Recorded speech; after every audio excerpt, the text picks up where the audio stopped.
Imaginez que vous habitez dans une maison et qu'au milieu de la nuit, vous entendez des coups sur les murs.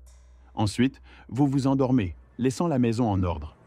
Mais au matin, vous la retrouvez en désordre complet. Et en plus de tout cela, il y a des écritures sur les murs, faites avec du sang. Un vrai cauchemar, n'est-ce pas? C'est ce qui arrivait à la famille Andrews, dont nous allons parler aujourd'hui. Si vous entendez cette histoire, vous pourriez penser qu'il s'agit d'un film. Mais ce qui choque, c'est que l'histoire est 100% réelle. Bonjour à tous, je m'appelle Pierre, et bienvenue sur ma chaîne Mister Pierre. L'histoire d'aujourd'hui, honnêtement, m'a effrayé, car nous croyons tous que notre maison est l'endroit le plus sûr pour nous.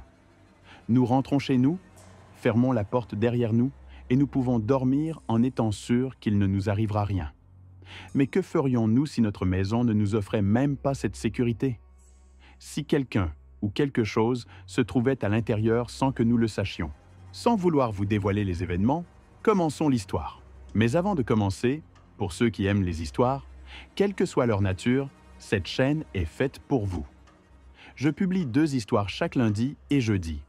N'oubliez pas de vous abonner à la chaîne et d'activer la cloche pour recevoir les nouvelles histoires et affaires. Sans plus attendre, commençons. Dans un petit village du Massachusetts, aux États-Unis, vivait une petite famille composée d'un père nommé Brian et d'une mère. Ils avaient 2 filles. L'aînée s'appelait Annie et avait 16 ans, et la plus jeune s'appelait Jessica, âgée de 11 ans. Ils étaient une famille heureuse, unie et aimante. Cependant, leur mère était atteinte d'un cancer et luttait contre la maladie. Bien sûr, ses filles et son mari la soutenaient toujours et restaient à ses côtés pour l'aider à vaincre la maladie. Mais malheureusement, en 1986, elle est décédée soudainement. Ses filles et son mari n'ont pas pu accepter son départ. Ils ont pleuré de tout leur cœur et se sont effondrés. Ils étaient tellement affectés qu'ils ne pouvaient même plus manger. Mais malgré cela, ils devaient continuer à vivre et avancer. Brian, le père, travaillait jour et nuit pour subvenir aux besoins de ses filles. En rentrant à la maison, il devait également s'occuper des tâches ménagères et préparer les repas.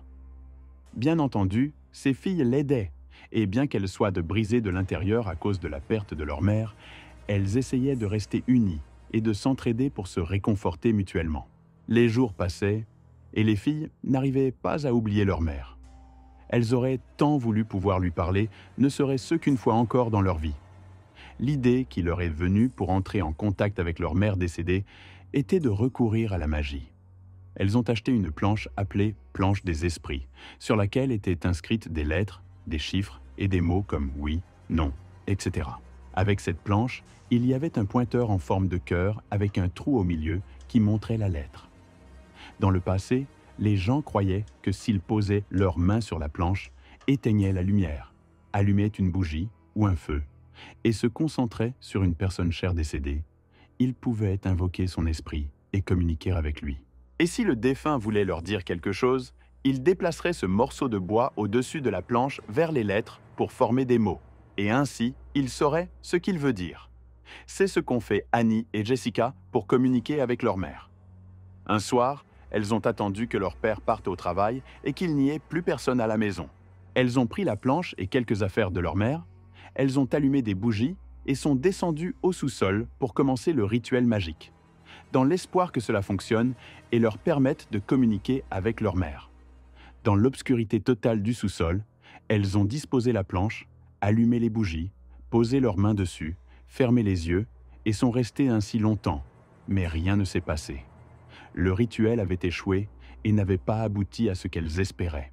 Par la suite, elles décidèrent d'arrêter et chacune retourna dans sa chambre pour dormir. Au milieu de la nuit, Annie commença à entendre des coups sur le mur. Au début, elle crut qu'elle imaginait, mais les coups devinrent de plus en plus forts. Elle courut rapidement dans la chambre de sa sœur et la trouva réveillée, entendant elle aussi les mêmes coups. Elle lui demanda « Est-ce que tu entends ces coups ?» Et elle répondit « Oui, moi aussi je les entends. » Elles restèrent de silencieuses, pétrifiées sur place, mais en même temps, elles étaient contentes car elles croyaient que le rituel avait réussi et que leur mère était venue pour parler et communiquer avec elles. Elles se mirent à pleurer et posèrent des questions comme « Maman, es-tu avec nous ?» Et les coups sur le mur s'intensifièrent. Maman, s'il te plaît, nous voulons te voir. Puis les coups cessèrent, comme si c'était une réponse de leur mère à leurs questions. Elles continuèrent à poser de nombreuses questions que toute personne voudrait poser à un être cher décédé. Les coups se poursuivirent jusqu'au retour de leur père du travail. Et tout s'arrêta. Au début, elles ne voulaient pas raconter à leur père tout ce qui s'était passé, ni le rituel qu'elles avaient tenté, mais lorsque les coups reprirent à nouveau sur les murs, elles décidèrent de tout lui avouer. L'essentiel est que, lorsqu'il entra dans la maison, les filles coururent vers lui et lui racontèrent ce qui s'était passé. Elles lui dirent qu'elles avaient tenté un rituel magique, mais que rien ne s'était produit, mais qu'elles entendaient maintenant des coups sur les murs. Elles lui dirent que l'esprit de leur mère était peut-être revenu à la maison et les surveillait. Elles étaient effrayées, mais en même temps heureuses. Leur père, Brian, ne les crut pas, bien sûr. Il se dit qu'elles imaginaient cela parce qu'elles manquaient beaucoup à leur mère et qu'elles se faisaient à l'idée qu'elle était toujours avec elles.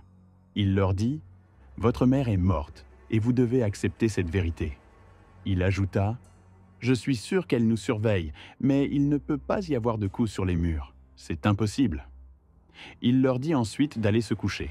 Par la suite, Brian resta seul à réfléchir, se sentant profondément triste pour ses filles, et il se dit qu'il devait les emmener chez un psychologue, car la mort de leur mère les avait beaucoup affectées. Le lendemain, alors que leur père n'était pas à la maison, elles commencèrent de nouveau à entendre le bruit des coups sur les murs. Malgré la peur, elles étaient contentes et dirent « Notre mère est revenue pour communiquer avec nous. » Après un moment, lorsque leur père rentra à la maison, le bruit disparut. Depuis ce jour-là, le bruit se répétait quotidiennement et devenait de plus en plus fort, au point de les réveiller pendant leur sommeil. Et lorsque leur père arrivait, le bruit s'arrêtait. Parfois, quand leur père était à la maison, le bruit était plus faible, et quand elles couraient vers lui et lui disaient « Viens et écoute, il y a des coups sur les murs », le bruit cessait immédiatement. Les filles étaient dans un état de stupeur et ne comprenaient pas ce qui se passait. Le bruit n'était pas le seul phénomène étrange. Des objets se déplaçaient également dans la maison. Un jour, alors qu'elles étaient sorties avec leur père, à leur retour, elles trouvèrent que beaucoup de meubles avaient changé de place. Les chaises et autres objets n'étaient plus à leur emplacement habituel. À ce moment-là, les filles furent prises de panique. Quand leur père revint, elles décidèrent de tout lui raconter, bien qu'elles savaient qu'il ne les croirait pas. Elles essayèrent de lui expliquer qu'elles n'étaient pas responsables de ces bruits ou de ces mouvements dans la maison. Mais comme elles s'y attendaient, leur père ne les crut pas. Il leur dit « C'est vous qui déplacez les objets exprès » et ajouta qu'il comprenait qu'elles manquaient beaucoup à leur mère et qu'elles souhaitaient que cela soit vrai, que leur mère vienne et frappe au mur et déplace les meubles. Mais il leur dit « Vous devez accepter que votre mère est décédée et que ce qui se passe n'est pas réel. » Il leur conseilla d'arrêter de déplacer les objets dans la maison et de se débarrasser de ces idées de fantômes ou de démons, car cela n'existe pas. Malgré les paroles de leur père, les filles restèrent fermes sur leur version des faits et continuèrent à pleurer, jurant qu'elles n'étaient pas responsables de ce qui se passait dans la maison. Elles affirmèrent qu'il y avait quelque chose d'inexplicable qui provoquait ces événements. Le père, voyant ses filles dans cet état, fut profondément attristé, pensant peut-être qu'elles perdirent la raison à cause du deuil de leur mère. Il décida alors de manière définitive de les emmener voir un psychologue. En même temps, les filles se sentaient de plus en plus seules, car la seule personne sur laquelle elles pouvaient compter, leur père, ne les croyait pas. Elles ne pouvaient plus rester seules à la maison ou dormir, affirmant qu'il était impossible que leur mère soit celle qui cherchait à les effrayer et à les tourmenter de cette manière. Elles étaient convaincues qu'une force démoniaque ou un esprit malveillant était derrière tout cela. Un jour de janvier 1987, les filles étaient assises dans le salon pendant que leur père était parti travailler comme d'habitude. Soudain, elles entendirent de nouveau des coups, mais cette fois, le bruit ne venait pas des murs, mais du sous-sol sous la maison. Elles restèrent figées et le bruit persistait. Chaque fille regardait l'autre. Elles étaient incapables de bouger ou de savoir quoi faire. Annie, l'aînée, a dit à sa petite sœur « Que devons-nous faire maintenant?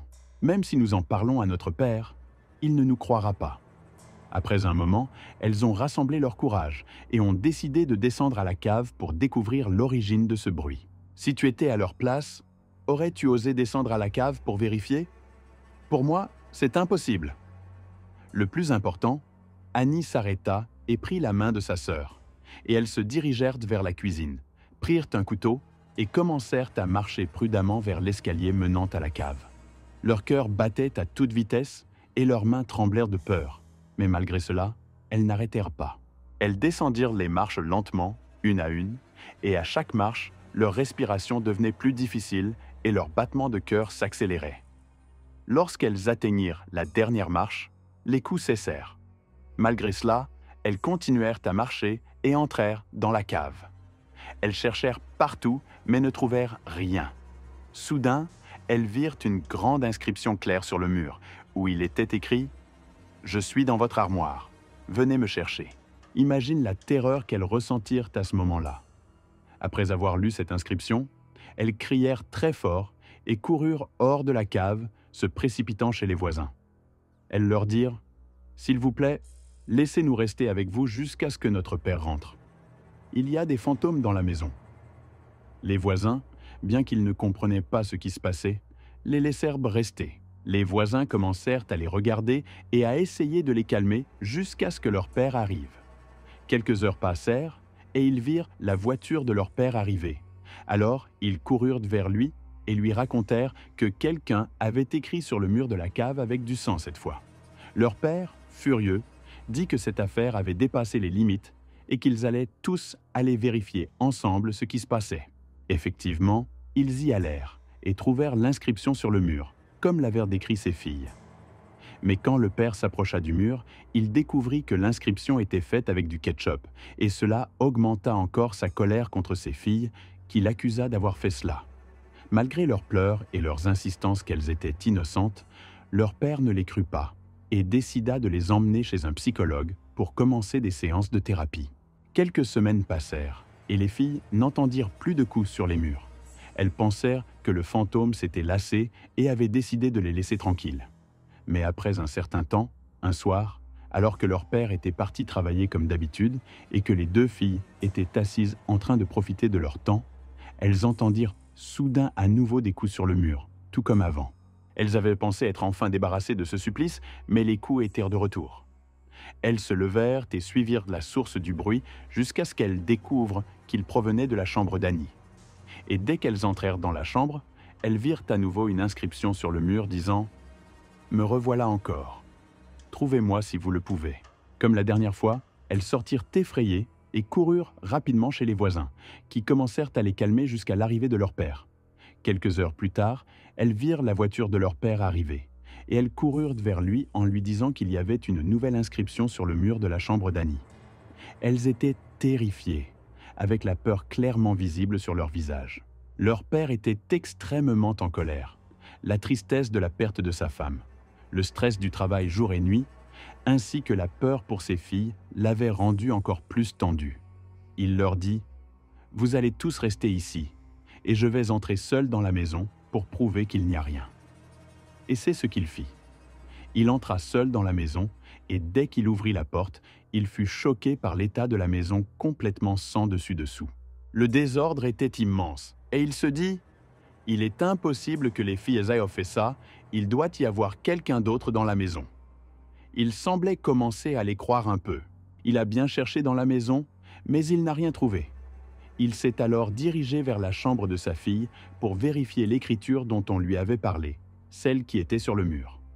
En entrant dans la chambre, il a trouvé une grande inscription sur le mur qui disait « Je suis dans le placard. Venez me trouver si vous le pouvez. » Lorsqu'il a regardé vers le placard, il a vu un homme vêtu des vêtements de sa défunte épouse, tenant une hache dans sa main. Vous pouvez imaginer la peur qu'a ressentie ce pauvre homme. Malgré sa terreur, il s'est avancé vers cet individu pour l'attraper, pensant qu'il s'agissait d'un être humain, mais d'une manière ou d'une autre, il s'est échappé et a disparu. Le père est sorti en courant vers ses filles et a immédiatement appelé la police. Il leur a dit qu'il y avait quelqu'un dans la maison. Bien que ses filles aient été extrêmement effrayées, elles étaient heureuses que leur père les ait enfin crues et qu'il se soit rendu compte qu'il se passait réellement quelque chose d'anormal dans la maison. Cependant, leur père était à la fois stupéfait et attristé, se disant Je suis un père totalement irresponsable. Combien de fois mes filles sont-elles venues me voir en pleurant et en jurant qu'il y avait quelque chose dans la maison, et je ne les ai pas crues. Je partais travailler et les laissais seules, alors qu'il y avait une personne dans la maison avec une hache. Si quelque chose leur était arrivé, je ne me le serais jamais pardonné. Le père était extrêmement choqué et commença à se blâmer sévèrement. En effet, tout père doit croire ses enfants, même s'ils mentent, et continuer à les surveiller jusqu'à ce qu'ils vérifient si ce qu'ils disent est vrai ou faux. Lorsque la police est arrivée, ils ont fouillé toute la maison, mais ils n'ont rien trouvé. Ils ont même recherché dans les environs de la maison et dans la forêt voisine, mais ils n'ont rien découvert. Cependant, le père des filles a insisté sur le fait qu'il avait vu un homme portant les vêtements de sa défunte épouse et tenant une hache, et il a dit à la police « Cet individu ne peut pas disparaître comme ça ». La police lui a répondu « Nous te croyons, mais tu as vu toi-même, nous n'avons rien trouvé ». Ils lui ont donné un conseil et ont dit « Il serait préférable que tu emmènes tes filles chez un membre de la famille et que tu restes là-bas pendant quelques semaines jusqu'à ce que nous puissions retrouver cet homme ou qu'il se lasse et s'éloigne de vous. » Effectivement, il les a emmenés chez un membre de la famille et ils y sont restés pendant 2 semaines. Pendant cette période, le père appelait constamment la police pour leur demander s'ils avaient trouvé quelque chose de nouveau ou s'ils avaient localisé l'individu qui était dans sa maison, mais la police n'avait trouvé aucun indice. Après ces 2 semaines, le père s'est senti à l'étroit chez ses proches, l'endroit étant petit et personne ne se sentait à l'aise. Il s'est alors adressé à ses filles et leur a dit « Retournons à la maison, nous installerons de nombreuses caméras de surveillance et des systèmes d'alarme, et même la police viendra garder la maison pendant un certain temps. » Les filles ont accepté et ils sont retournés chez eux. Mais lorsqu'il gara sa voiture, il remarqua que la lumière du premier étage était allumée. Il a dit « C'est impossible, j'ai éteint toutes les lumières en partant. » Il continuait de regarder par la fenêtre à l'étage et soudain, un homme aux cheveux noirs et aux grands yeux noirs est apparu, le fixant pendant un moment, puis a disparu. Le père a de nouveau contacté la police. Et en quelques minutes, la zone était entourée par les policiers. Ils ont ouvert la maison et l'ont trouvée encore plus retournée qu'elle ne l'avait été auparavant, avec des murs couverts d'écritures rouges mystérieuses qui ressemblaient à des talismans incompréhensibles. Après avoir fouillé la maison complètement une fois de plus, ils n'ont rien trouvé. Le père a dit « C'est impossible, j'ai vu une personne qui me regardait et maintenant vous dites que vous n'avez rien trouvé ?» Un des policiers est allé dans le sous-sol pour l'inspecter et il a trouvé un trou dans le mur recouvert de quelques planches qu'on pouvait enlever facilement. Quand il a retiré le bois, il a découvert un tunnel s'étendant à travers la maison. Vous savez que les anciennes maisons étaient construites avec des murs en bois creux à l'intérieur. Le tunnel s'étendait à travers tous les murs de la maison. Et ils ont découvert que chaque chambre de la maison contenait un petit trou, comme si quelqu'un avait fait ces trous pour espionner les occupants de la maison. La police est entrée dans le tunnel et a commencé à chercher, jusqu'à ce qu'ils trouvent un enfant caché à l'intérieur des murs de la maison. Et il s'appelait Daniel. Quand la police l'a sorti de l'intérieur des murs, et qu'Annie, la grande fille, l'a vu, elle a été choquée parce qu'elle le connaissait. Alors, la personne qui semait la terreur dans le cœur des filles était Daniel, qui s'était caché à l'intérieur des murs de la maison et avait creusé des trous dans chaque chambre pour les espionner et écouter ce qu'elles disaient. Il avait entendu qu'elles voulaient utiliser la magie pour communiquer avec leur mère, alors il a profité de cela pour accroître leur peur et semer le désordre dans leur vie. Maintenant, la question est: qui est cet enfant? Et pourquoi les a-t-il choisi spécifiquement pour se cacher dans les murs de leur maison? Il s'appelle Daniel et est né le 16 mai 1970. Il a grandi avec sa mère Helen et son mari David Moore et avait 2 frères et sœurs, Stephen et Matthew. Daniel a eu une enfance très difficile, au cours de laquelle il a subi de nombreuses violences de la part de son père biologique et de son beau-père.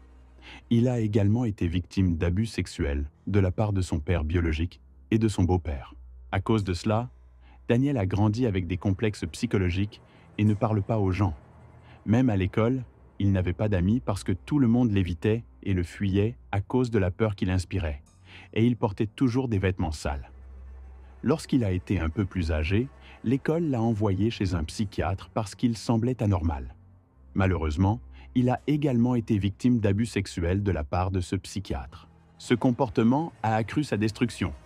Quand il est arrivé à l'âge des adolescents, au lieu de se comporter comme ses pairs et de rencontrer des filles et de sortir avec ses amis, il était intéressé par le fait d'entrer dans les maisons des gens lorsqu'ils étaient absents.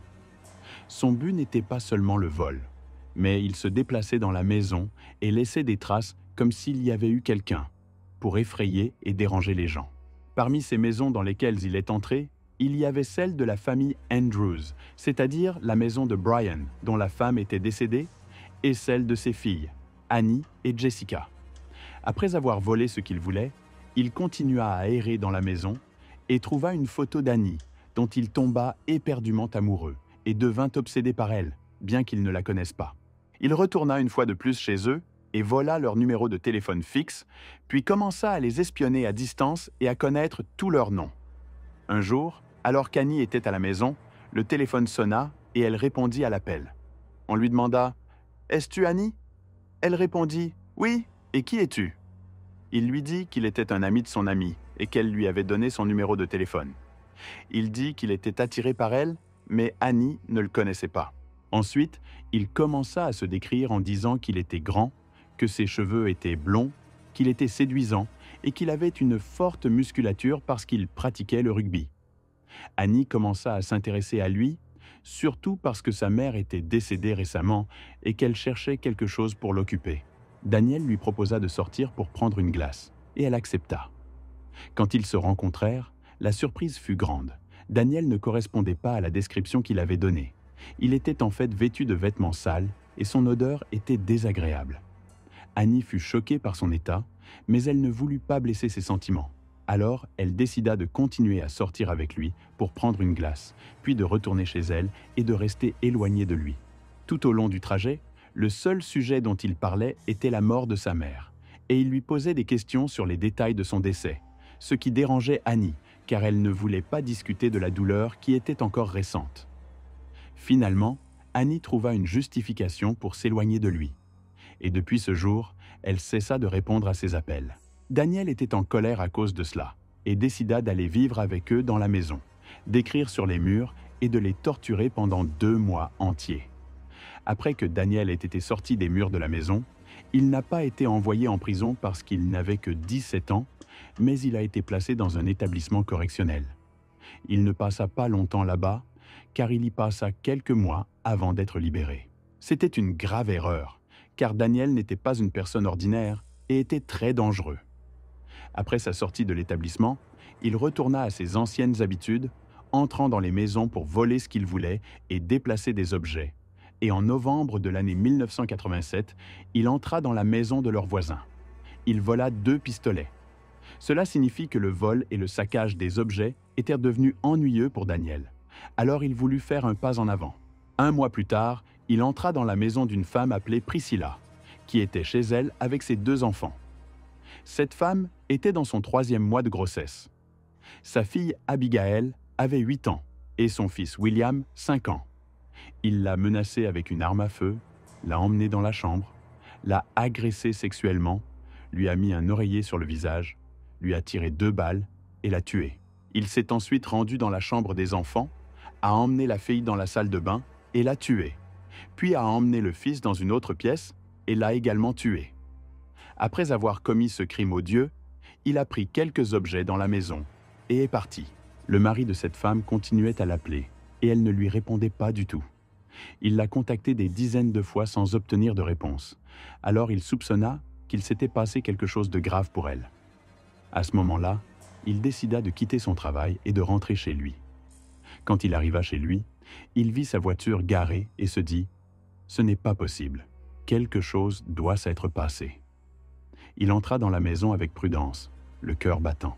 La maison était étrangement silencieuse, car il ne pouvait pas croire qu'elle puisse être si calme avec 2 jeunes enfants. Il continua à appeler sa femme sans recevoir de réponse. Il continua à appeler ses enfants, mais eux aussi ne répondirent pas. Il est ensuite entré dans la chambre à coucher et a trouvé sa femme morte sur le lit. Un oreiller sur le visage, ce fut le plus grand choc de sa vie. Le silence régnait dans la maison et il n'avait pas la force d'aller chercher ses enfants dans les autres pièces. car il avait peur de les trouver dans un état tragique qui ajouterait à son traumatisme ou l'affecterait psychologiquement. Il est sorti précipitamment de la maison et a appelé la police. À leur arrivée, les policiers ont trouvé sa femme morte dans la chambre à coucher, sa fille dans la salle de bain et son fils dans l'autre pièce. Après de nombreuses enquêtes, le seul suspect était Daniel. Lorsqu'ils se rendirent à son domicile, il les aperçut de loin et commença à courir, et ils comprirent immédiatement qu'il cachait quelque chose. La moitié des policiers entra dans sa maison et l'autre moitié le poursuivit dans la forêt. Ceux qui entrèrent dans la maison le trouvèrent vivant dans un état catastrophique, comme s'il vivait dans une décharge. Au milieu de ce désordre, ils trouvèrent les objets qu'il avait volés chez la pauvre femme, ce qui leur confirma à 100% qu'il était le criminel. La police dans son intégralité commença à le chercher partout, car ils savaient qu'il était armé et prêt à tuer à nouveau. Finalement, ils le trouvèrent caché dans un coin et l'emmenèrent au poste de police, en lui retirant une arme qu'il cachait dans ses sous-vêtements. En 1988, il fut condamné à la réclusion à perpétuité. Depuis ce jour-là, il présente chaque année une demande de réexamen de son jugement et pleure en s'excusant auprès des personnes qu'il a blessées. Mais en réalité, selon le psychiatre qui le suivait en prison, il ne montre aucun signe de remords, mais il ment et se vante de ce qu'il a fait, le considérant comme un grand accomplissement. Pour cette raison, il est peu probable que Daniel soit un jour libéré. Daniel a maintenant 53 ans et il est toujours en prison, et j'espère qu'il y restera toujours et qu'il ne sortira jamais. C'était l'histoire de Daniel, également connu sous le nom de Le Garçon dans les murs. N'oubliez pas de vous abonner à la chaîne et d'aimer la vidéo. On se retrouve dans une nouvelle histoire. Prenez soin de vous.